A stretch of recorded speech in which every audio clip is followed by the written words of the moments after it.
Au-delà des affaires. Des histoires humaines et des parcours uniques.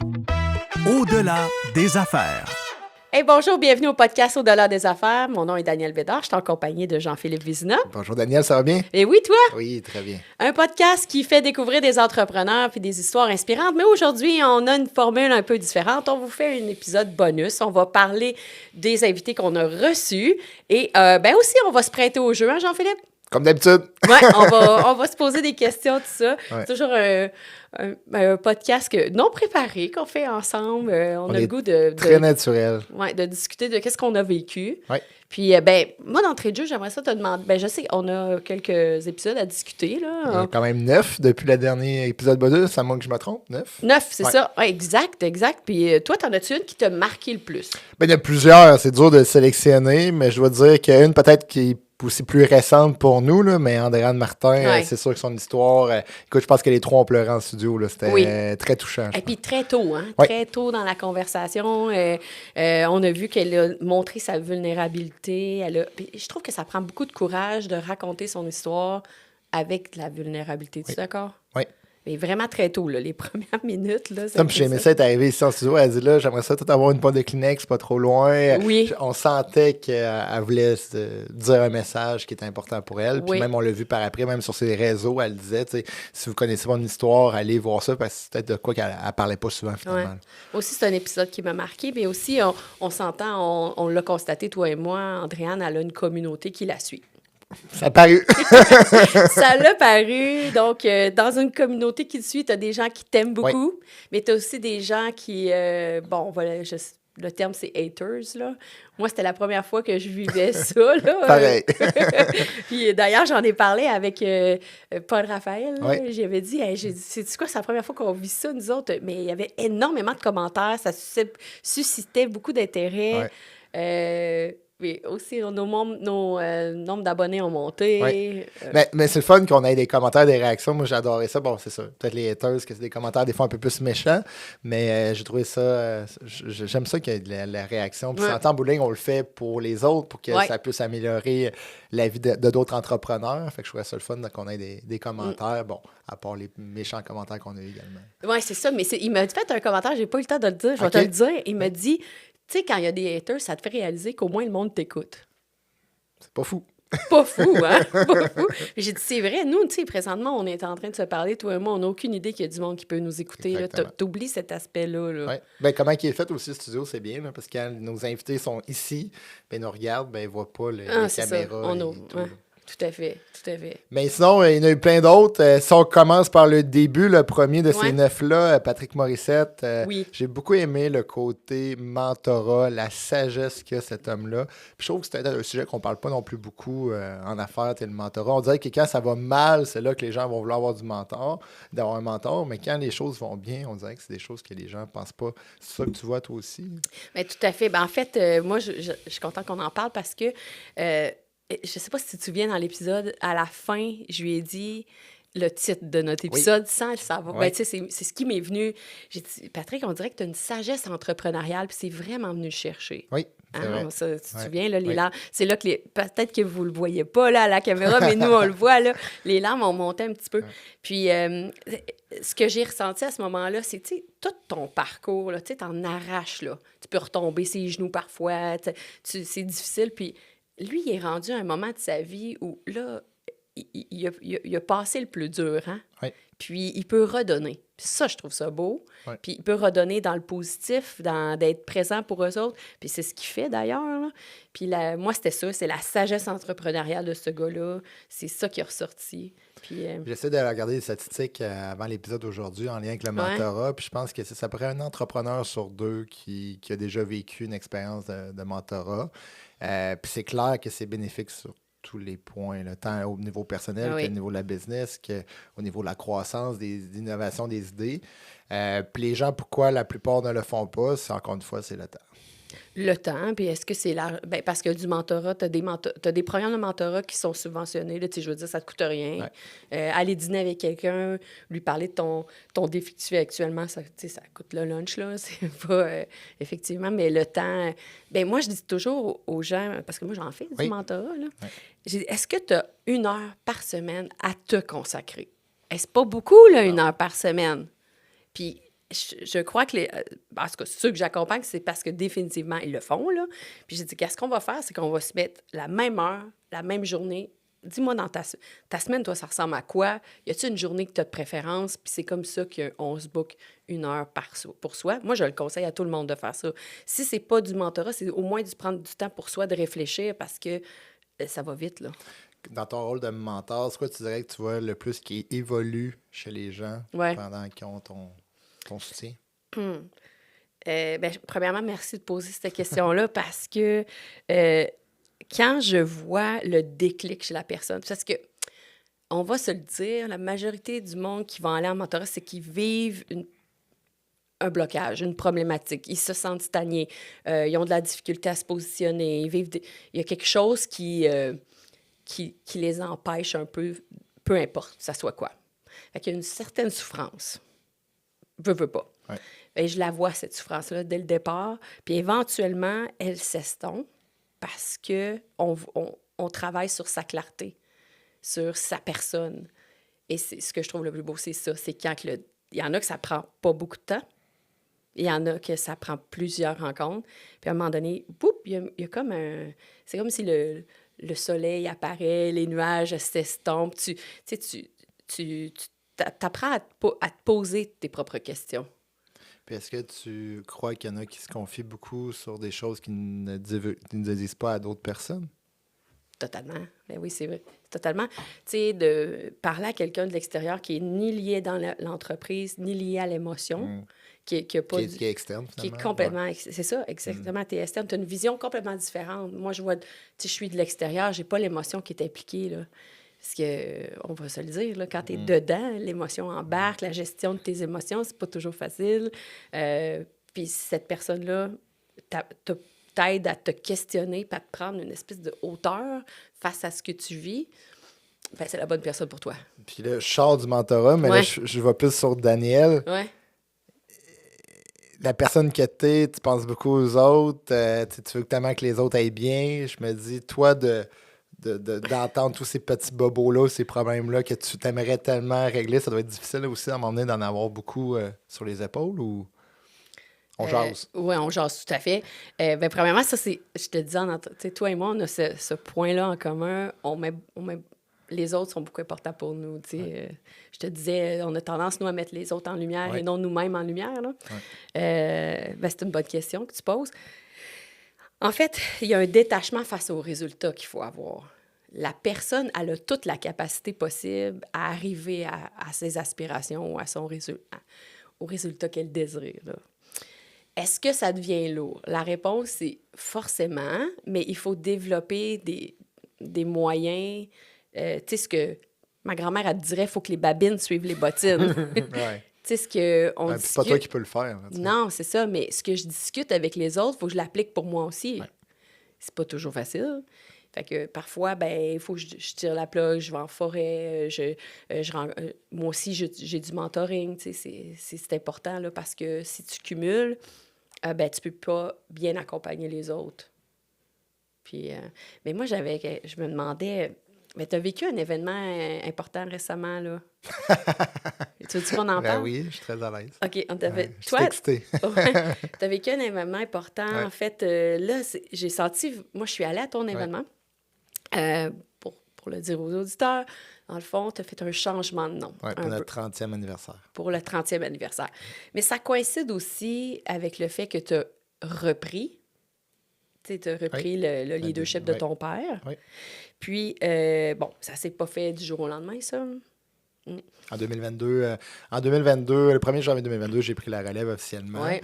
Mais là, justement, je pense que chaque chose doit se faire dans son temps. On a vécu la transition. Puis là, je trouvais que pour le 30e anniversaire, c'était bien qu'on change de nom. Donc, au lieu que ce soit Jean-Maurice Vézina, équipe conseil en planification financière, c'est rendu équipe Vézina, cabinet en planification financière. Puis, est-ce que ça a été difficile pour toi de prendre ta place? Non, j'ai toujours une très bonne relation avec mon père. Au contraire, il a été vraiment un très bon collaborateur dans tout ça. En fait, je pense que ce que je trouve beau dans tout ça aujourd'hui, c'est que, tu sais, au début, on en parlait, puis même dans les épisodes bonus, on a déjà parlé de différents sujets en lien avec mon père, mais tu sais, au début, j'en voulais beaucoup à la vie avec toute cette maladie-là qui est dégueulasse. Puis aujourd'hui, ben, on dirait que c'est drôle, ça me fait bizarre, là, mais ça me fait comme mettre dans l'autre sens. On dirait que je remercie la vie d'avoir eu ces années-là. On a pris pour Jean-Maurice, c'était en 2021, ça va faire 5 ans sous peu. Ben, j'ai vécu vraiment des beaux moments dans ces 5 ans-là. J'ai eu l'arrivée de mon garçon, le bureau, mon père a pu voir la poursuite, la continuité du bureau, puis même qu'on attend des nouveaux paliers. On a eu un voyage familial incroyable où est-ce que tout le monde était là, même tous les petits-enfants. Fait que ça, des choses que je remercie la vie. Puis là, pour cette étape-là, je trouvais que c'était important aussi parce que si malheureusement mon père avait été décédé, ça m'aurait fait quoi aussi de changer le nom, changer le branding sans qu'il soit là, mais là au moins de pouvoir le vivre avec lui. Tu as eu son approbation, j'imagine? Ça a été des discussions avant Noël qu'on avait discuté, puis d'avoir ça. Puis même il avait été touché, là, je m'en rappellerai toujours, mais il pleurait dans le bureau, puis il me collait fort. Ouais. Puis de vivre ça avec lui, ben je suis vraiment content. Mais tu sais, on parlait de mentoring. J'imagine que pour toi, ton père a été un mentor? Oui, il a été un mentor, ça c'est sûr, un peu plus professionnellement parlant, oui, clairement. Mais ça, j'ai eu d'autres mentors. Si je retourne à l'université, Kevin Lee, qui est un enseignant vraiment important pour moi, qu'aujourd'hui est rendu un très bon ami vu que j'enseigne également à l'université.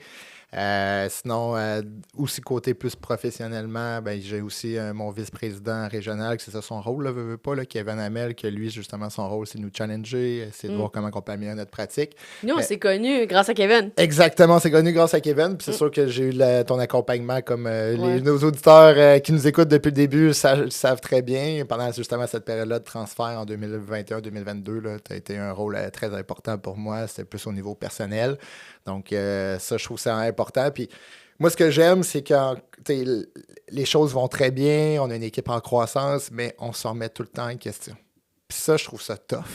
J'apprends à ça, mais je trouve ça vraiment difficile. Qu'est-ce que tu trouves ça dur de te remettre en question, toi? Ben, ça serait tellement facile, je me dis, ben, on continue, on laisse les... Ben, ça serait facile à dire, tu as du succès, ça va bien, go, go, go. Je trouve ça tough de s'en remettre en question, de revoir tout le processus, puis de creuser là-dedans, puis là, mais je trouve que c'est la plus belle chose, je suis fier de le dire, mais c'est pas facile, je trouve, quand même. Puis c'est sûr que là, ben, on a une belle équipe en croissance, ça amène aussi des défis, comment justement on peut adapter les choses, etc. Fait que je suis vraiment là-dedans. Là. Mais tu soulèves un bon point, là, se remettre en question, moi je considère qu'il ne faut pas le faire, mettons, dans une année, là. Fais-le pas tout le temps. Non. Parce que si on le fait tout le temps, on n'en finit plus. Ouais. À un moment donné, il y a comme des paliers à une croissance. Moi, c'est le même, je le vois, là. Ouais. Je ne sais pas si tu vas être d'accord, mais une remise en question est bonne. Après ça, tu expérimentes. Tu n'es pas toujours en train, remise en question, expérimente, remise en question, expérimente. C'est bien trop épuisant, ça. Ouais. Fait que, tu sais, là, probablement que tu viennes de vivre une remise en question. Oui. Fait que là, tu vas être bon pour tester ça. Là. C'est ça. Puis quand tu installes les nouvelles choses, qu'il n'y a pas nécessairement d'autres collègues ou tu connais pas nécessairement d'autres équipes qui font la même chose, bien là, c'est d'installer ça, mais en même temps, tu l'expérimentes. Puis là, tu veux faire des ajustements, mais là... Tu te dis pourquoi je fais tout ça, tu sais. Mais tu remets pas tout en question. C'est ça l'affaire. Mais il y en a qui font ça, là. Ouais, ils sont tout le temps en train de tout remettre en question. Mais moi, on dirait que le côté impatient que j'ai, malheureusement, puis je pense que ça vient très bien des Vézina, je vais l'avouer. On dirait que c'est ça. Mon côté patient, impatient, à un moment donné, je suis comme, il faut qu'il y ait des résultats, il faut que ça avance. Puis, mais c'est ça. Mais je trouve que c'est bien. Moi, je trouve ça beau qu'on a ce succès-là, puis on essaie tout le temps de regarder. Puis je pense que c'est le meilleur exemple, c'est Kodak ou quoi que ce soit. Ben, je pense que c'est des modèles là, qu'on se dit il fallait qu'ils se remettent en question, ça aurait voulu surfer aujourd'hui. Puis tout à fait. Fait que moi, je trouve vraiment que le mentorat a ressorti quand même plusieurs fois dans les différents épisodes qu'on a eus, mais il y a aussi l'entourage. Il y en a beaucoup aussi qui ont parlé, là, que quand tu commences, des fois, les gens autour de toi vont essayer de te bloquer ou veulent te protéger en bout de ligne. Je me demandais, toi, justement, quand tu as fait ton grand virage, j'imagine que ton entourage se demandait qu'est-ce que tu faisais. Moi, ma mère n'était plus de ce monde quand ça m'est arrivé. Mon père comprenait, mais en même temps, lui, il disait « Ah, moi, j'aurais jamais fait ça. » Mais t'appuie, tu sais. Mes enfants, eux autres, ils trouvaient ça cool. Mettons, OK. Mais les gens de mon entourage professionnel, là, c'est là que j'ai ressenti vraiment beaucoup d'appui. C'est eux qui m'ont engagé en premier, là. OK. C'est tout, parce que quand tu repars quand tu fais un grand choix comme ça de changement, là, tu repars pas à zéro, là. Puis tu as tous les gens avec qui tu as bâti des relations dans le passé qui sont encore là. C'est pas parce que ton rôle change, parce que c'est un grand deuil là, que j'avais vécu, mais moi, c'est les gens de mes relations professionnelles qui sont tout de suite venus vers moi. Mais c'est peut-être aussi vu que tu avais beaucoup d'expérience également. Oui. Peut-être que les gens disaient, t'es Daniel professionnellement. J'en avais vécu beaucoup. C'est ça. Peut-être que tu aurais fait ça au début de ta carrière. Peut-être que des gens auraient dit, t'es-tu certain? Oui, tu lances un très bon point. Mais je le dis souvent, puis si je l'ai dit à d'autres reprises, là, j'avais l'impression que j'avais fait le tour. Je ne pouvais plus, moi, comme leader, me renouveler. Fait que j'avais l'impression que le fameux film le jour de la marmotte, là, qui se lève le matin. J'en parle souvent. Là, c'était la même, tu revis la même affaire. Puis là, tu règles, mettons, t'amènes parce que moi, je suis une personne de solution. Là, tu règles un problème. Là, tu te dis, enfin, parfait, c'est réglé. Mais non! Quelques semaines après, il revient. OK, qu'est-ce qui a manqué dans le processus, là? Fait que moi, les gens de mon entourage, c'est eux qui m'ont tout de suite... en fait, genre, notre première invitée, de toutes, OK, toutes. Isabelle Julien a été, pour moi, une personne qui m'a appuyée dès le jour 1, parce que quand je lui ai annoncé que je quittais, parce que moi, j'étais sa cliente, on a une relation inverse, j'étais sa cliente, quand je lui ai annoncé ça, elle a dit, mais là, on peut plus ne pas travailler ensemble. Là. Je comprends. Fait que déjà... mais tu as raison, l'expérience. Mais c'est sûr mais je me rends compte, là, actuellement, là, je l'ai dit, j'ai eu 50 ans, là, mais je m'en rends compte que forcément, les années t'amènent de l'expérience. Ça, c'est sûr. Forcément. Non, puis ta personnalité aussi, Isabelle n'aurait pas fait ça si tu n'avais pas une belle personnalité ou si il n'y avait pas un bon fit. Je pense que qu'est-ce que tu dégages aussi, ça fait, moi, je veux pas te perdre. Là. Je pense que beaucoup de personnes autour de toi, ça devait être ça aussi. Là. Puis je voulais t'encourager dans tout ça. C'est un peu un parallèle à ça. C'est un peu Bernard qu'on a eu aussi comme invité. Exact. Je savais que tu t'en allais là. Bernard, c'est sensiblement la même chose. Bernard faisait de la radio avant. Il a décidé de lancer son bureau de communication Éclat. Je pense qu'il y a beaucoup de gens qui ont resté proches, dont toi et moi, dans toute sa nouvelle aventure. Oui. Mais en fait, Bernard aussi, ça m'amène à parler du réseautage, notre networking, nos gens autour de nous. Dis-moi si je me trompe, mais je pense que je t'ai présenté Bernard. En fait, à la base, Bernard, tu m'avais parlé de Bernard pour justement le podcast. Pour nous aider au départ. Début de notre podcast. Puis c'est même la voix qu'on entend au début, c'est la voix de Bernard. Là. Exact. Mais professionnellement, tu n'avais jamais travaillé avec Bernard à ce moment. C'est ça. On se connaissait. Moi, je connaissais Bernard de Rock. Puis lui, je pense qu'il connaissait quand même ma famille avec Jean-Maurice et toute son implication à la radio. Là. Mais sinon, non, ça a été vraiment toi le point. En fait, c'est ça. Le trait d'union. Mon objectif, c'est de juste parler, de dire le réseautage, nos réseaux, là, de faire nos connexions, faire en sorte que, hey, regarde, je te présente quelqu'un qui, je pense, qui peut nous aider présentement. Toi, tu vois l'opportunité qui peut t'aider autrement dans ta vie professionnelle.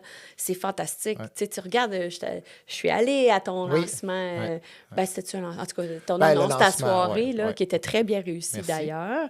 Mais quand tu regardes dans la salle... C'était où? C'est à la salle blanche qu'on a eu Dominique Jacques. Je fais des petits clins d'œil, mais tu parles de réseautage. C'est ça mon point. J'arrive. C'est ça que j'allais dire. J'ai gâché ton point. C'est pas grave. C'est pas grave. On travaille ensemble. Mais dans la salle, quand je regardais le monde, c'est toutes des connexions comme ça.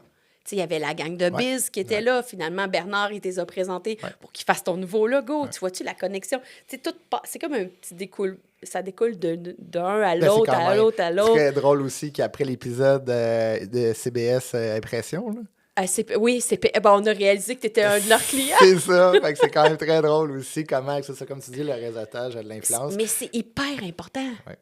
Puis toi, justement, je pense que tu es beaucoup impliqué dans un réseau de réseautage. Oui, ben moi, je suis membre d'un groupe réseau actif. J'ai été membre, dans mon ancienne vie professionnelle, j'avais été membre de BOMA, qui m'a amené énormément de... Puis je vais d'ailleurs à chaque année encore à leur tournoi de golf, là, parce que ces gens-là, c'est des gens professionnels avec qui j'ai côtoyé pendant des années. C'est un groupe de... une association pour les gestionnaires immobiliers à travers le Canada. Ben, c'est international, mais bon, moi, j'avais été impliquée pendant des années. Là, j'ai été membre, j'ai été présidente de comité, je me suis impliquée dans BOMA ici à Québec. Fait que je trouve que... Puis ces gens-là, même si je ne suis plus dans la gestion immobilière, mais je les vois encore. Ouais. Puis je participe encore à... Je me fais inviter à chaque année, je vais à leur tournoi de golf, j'aime ça les voir, tout ça. Puis là, oui, je suis avec Groupe Réseau Actif. On dirait que eux qui réseautent le plus, c'est les gens justement dans l'immobilier. Parce qu'on dirait qu'à chaque fois que j'entends un groupe de réseautage, il y a tout le temps comme une table ou de quoi en lien avec l'immobilier. J'imagine c'est... Bien, en fait, moi, j'ai monté, tu sais, dans le fond, la compagnie pour laquelle je travaillais, Canon Hygiène, qui est devenue Citroën Hygiène, sincèrement, toute la notoriété au Québec puis la crédibilité, je l'ai bâtie avec les gestionnaires immobiliers. C'était ma niche de clients.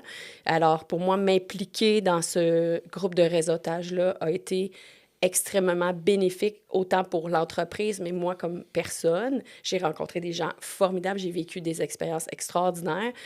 Tu sais, même, j'ai terminé ma carrière avec le prix Pinnacle, qui s'appelle, qui est le prix de service à la clientèle au Québec. Donc, c'était la deuxième fois que j'appliquais, qu'on l'appliquait, puis on l'avait. Puis la première fois, on ne l'avait pas eu, puis j'étais désolée de ça, mais la deuxième fois, on l'a gagné. Dans le fond, j'ai quitté par la suite, mais pour moi, c'était l'ultime exploit d'atteindre dans mon domaine. Là. Puis c'était au Casino de Montréal cette soirée-là. Je vais toujours m'en souvenir. C'était recevoir ce prix-là, pour moi, c'était l'apogée, là, si tu veux. Là. Puis après ça, quand tu gagnes au niveau régional, qui est le Québec, bien, tu vas au concours national. Puis cette année-là, c'était à Saint John, au Newfoundland, tu sais, Terre-Neuve, pardon. Puis je sais pas, mais dans ma vie, j'avais jamais été là. Fait que là, y aller professionnellement, c'est super le fun, mais tu découvres des endroits. J'étais allée au Manitoba, j'étais allée à avant en Colombie-Britannique, j'étais allée à plein de lieux avec BOMA. C'est vraiment professionnellement, je trouve que des réseaux comme ça peuvent t'amener énormément, là. Oui, mais on revient à la base, le podcast, c'est vrai que ça l'a fait un peu du réseautage. Écoute, je pense que c'est une belle, je ne veux pas dire le mot famille, mais je trouve que c'est une belle gang qu'on reparle souvent puis qui nous amène même des nouvelles idées ou quoi que ce soit. Je trouve ça le fun. Puis même, j'ai eu une idée, mais là, je la lance de même. Je ne sais pas si on va la réaliser, OK? Mais moi, j'ai comme 2 idées. J'ai une idée qu'on fasse un podcast live à quelque part, à un moment donné. OK, on est rendu là. Non, mais moi, je me dis, on pourrait faire dans un live, mais on invite, puis que dans le fond, on l'utilise comme soirée de réseautage pour inviter nos anciens, mettons, les gens qui sont venus, puis leur famille, puis tout ça. Je sais pas, je te lance l'idée de même. J'aime l'idée. Mais moi, je le vois au-delà de pas juste la personne, mais le monde de leur travail, puis tout ça, là. Un jour, peut-être.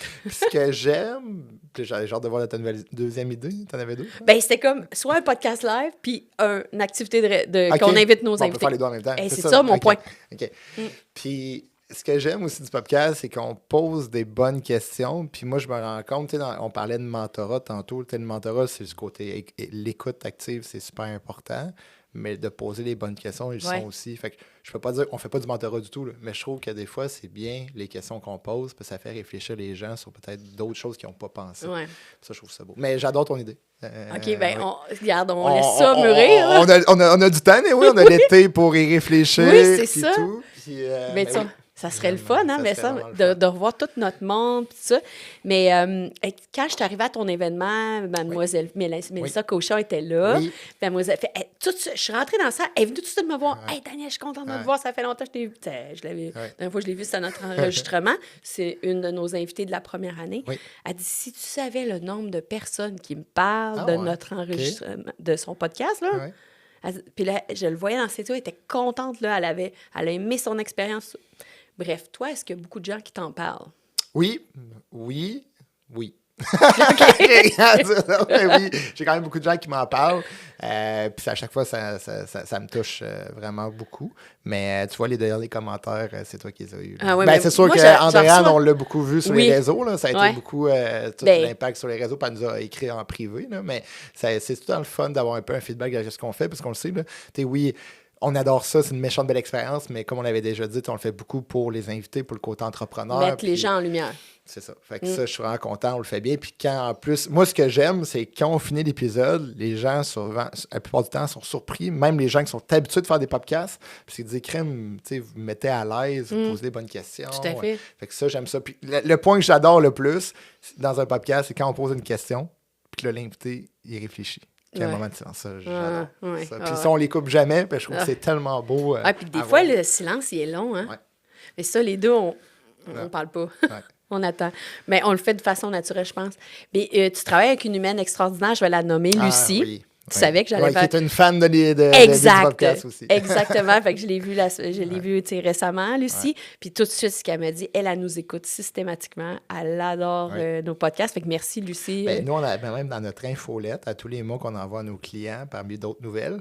Puis j'ai souvent des commentaires de clients qui l'écoutent en continu, puis même qui nous donnent des noms d'invités potentiels. Fait que ça, on est toujours preneurs, en fait. Là, malheureusement, on ne peut pas avoir ici tous nos invités qu'on voudrait, mais on invite toujours les gens à nous donner des noms. On est toujours preneurs pour ça. Mais ça a été vraiment des belles épisodes. On a aussi Dominique Jacques, qui est quelqu'un qui a travaillé fort, qui a voulu percer, je trouvais ça beau aussi son message. Puis on s'entend, c'est pas un milieu qui est facile. Non. Mais de voir comment puis qu'aujourd'hui, comment que c'est incroyable ce restaurant-là, la salle, etc. Oui. C'est belle salle d'ailleurs, mais il a parlé des problématiques qui vivent, qui n'est pas là seul au niveau de l'immigration, entre autres. Là, c'est une grave problématique. Là. Ça, il a osé en parler. On a reçu aussi Gabriel Saint-Pierre, en fait, qui fait des missions, qui parle de ça. Ben, lui, il a vraiment évolué à travers son expérience. Il a commencé jeune, il a évolué là-dedans, puis là, maintenant, il est propriétaire et tout ça. Là. C'est quand même des belles histoires. Mais je trouve ça beau, parce qu'on dirait qu'à chaque épisode, il y a tant de quoi de spécial qu'on n'a pas nécessairement parlé. L'émission humanitaire, on n'avait pas vraiment parlé. Je trouvais ça vraiment beau. Puis tu vois que c'est une personne qui est très généreuse. Puis ça faisait longtemps qu'il s'en faisait parler. Puis quand il a dit go, ben là, il en ferait tout le temps. Là, là il trippe à faire ça. Fait que je trouvais que c'était... Je sais pas si les gens remarquent, mais chaque épisode porte un nom. Un nom particulier. C'est un nom réfléchi. Des fois, on essaie de faire des... Fait que j'aimerais qu'on le souligne présentement parce qu'on se force, on se casse la tête parfois. Moi, je les ai toutes notées. Tu sais, Patrick, c'était la sagesse entrepreneuriale qui a sorti pendant l'épisode, ça. Mais parlant de Gabriel Saint-Pierre, le nom de l'épisode, c'est simple. La vision. C'était logique. C'était comme même simple, là, mais... Sinon, je dois t'avouer que ma conjointe est fan d'un produit qu'on a reçu, donc la Raymond de Iris. Donc, ça, écoute, Iris plus Arlo, là. Oui, Iris Arlo. Iris Arlo, fait que ça, non, ma conjointe, c'est une grande fan. Oui, d'ailleurs, tu le sais, moi, Lara, professionnellement, on collabore. Je l'aide dans son développement au niveau national parce que, j'ai beaucoup d'expérience dans ce domaine-là, là, vu que c'est mon ancien bagage, mais que je connais encore beaucoup de monde. Et je voulais te dire, depuis qu'elle est venue à notre épisode, ils sont maintenant aux États-Unis. Oh! Oui, donc, c'est hot, hein? C'est vraiment, je voulais t'en parler, qu'on voit l'évolution, on accueille des entrepreneurs, mais moi, je continue à suivre leur évolution, fait que c'est un gros milestone pour Iris Arlo maintenant aux États-Unis, et ce n'est pas terminé, là. Ça va continuer, parce que c'est quand même déjà... Il faut savoir que les produits doivent être approuvés autant par Santé Canada que la FDA aux États-Unis. Donc, c'est tout fait, mais elle vend déjà aux États-Unis. C'est immense pour eux, là. Puis côté relève, on a eu 2 épisodes complémentaires, si on peut. Là. On a eu François Lemieux de Lemieux Assurance, que c'est pas nécessairement une relève, mais c'est une continuation, en fait, qu'il y a eu. Puis je trouvais ça intéressant de voir surtout la croissance et le nombre d'acquisitions. C'est un sujet aussi qu'on parle un peu moins souvent, mais lui, c'est incroyable le nombre d'acquisitions qu'il a fait. Fait que je trouvais ça beau. Mais aussi en lien avec Nathalie Chabot puis Audrey-Anne Néron de CBS Impression, que clairement, ici, il y a une relève. Puis je trouve ça tout le temps beau. Là, c'était... pas père-fille, c'était vraiment femme-fille. Fait que je trouvais ça beau aussi, mère-fille. Fait que je trouvais ça beau aussi d'avoir ça comme duo également dans notre podcast. Ah oui, puis d'ailleurs, l'épisode, on le sait, le nom, c'est la complémentarité. Parce que moi, je trouvais qu'il se complète, mais je crois qu'Audrey-Anne va avoir un défi dans le futur. On le sait, elle l'a nommé. Là, c'est que Nathalie a une personnalité très vente. Là, c'est elle qui s'occupe des ventes, tout ça. Audrey-Anne est plus ressources humaines. Donc, il va falloir qu'elle trouve quelqu'un pour éventuellement prendre cet aspect-là. Là. Je sais qu'elle en est consciente. Là, pour l'instant, ce n'est pas... Nathalie est encore là un bout, là, mais quand même. Là. À chaque fois qu'on a un duo, je trouve ça quand même le fun. Puis c'est touchant à la fin, souvent. Oui. Puis je sais que c'est pas... Nathalie, elle a l'expérience, les années derrière, elle prend de la place. Audrey-Anne, ça a été peut-être plus difficile pour elle, mais quand on a fermé les... Puis je lui ai dit, Colin, quand on a fermé les caméras, c'est bien parler au bout. Mais pourtant, elle a dit des choses super importantes durant l'épisode, là, mais... Puis c'est ça. Mais c'est sûr qu'une dynamique mère-fille, puis que Nathalie, ça fait tellement d'années qu'elle est là aussi. Là. Puis une histoire aussi qu'on a eue, que sortait carrément des autres histoires qu'on a pu avoir, c'est Claude, en fait. Là. Claude Artevino, où est-ce qu'il nous a vraiment parlé que de changer de pays, l'impact que ça peut avoir. Puis je trouvais ça beau quand même qu'il l'a dit que c'était difficile au début, il n'y avait pas de réseau, mais que rapidement, il a quand même pu bâtir un modèle d'affaires et réussir là-dedans. Là. Fait que je trouvais ça... Puis lui, il a nommé à plusieurs reprises comment les relations, c'est important. Lui, c'est ça que j'ai beaucoup retenu de son échange. Oui. Lui, il a bâti son entreprise en lien avec les relations d'affaires. Carrément. Fait que ça revient un peu à ce qu'on disait, lien d'affaires, réseautage, mentorat, l'entourage, comment c'est important. Là. Tout à fait.